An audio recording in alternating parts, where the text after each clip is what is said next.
An update tonight on the Line 5 pipeline valve rupture near Saxon, Wisconsin. Now, 2 days later, emergency response is ongoing, involving a crew of roughly 150 people still at that scene.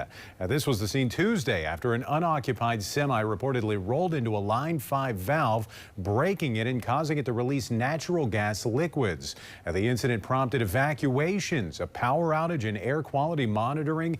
In an update tonight from Enbridge, the company says crews from the Iron County Sheriff's Office, Superior Hazmat team, and several local fire departments remain on scene working to resolve that situation. And meantime, Northern News Now's Leslie Krebs spoke with experts today to learn more about the threat that natural gas liquids pose. Leslie?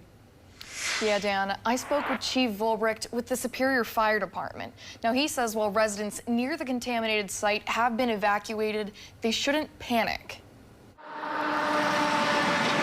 Superior Fire Chief Cameron Volbricht says his team responded to the site yesterday as they were trained to handle hazardous situations. We do training as a hazmat team as well as our industrial fire folks. So we train with the facilities in the city, both Enbridge as well as Synovus. Chief Volbricht says natural gas liquids are mostly propane and butane, not to be confused with natural gas. So these two products are a little heavier, but if you live in a rural area, you're probably pretty familiar with propane, or if you have a gas grill, that's the fuel that they would have in a gas grill. And then butane would be a common fuel that you would find in like a lighter, but they're also used in industry for making plastics and other materials like that. Chief Volbricht says residents should stay away from the spill site to prevent any health issues, explaining the reason for the evacuations. They're not extremely toxic, but it's not something they want to be inhaling. He urges people to stay outside the evacuation zone and follow the no-fly zone rule to ensure there's no ignition.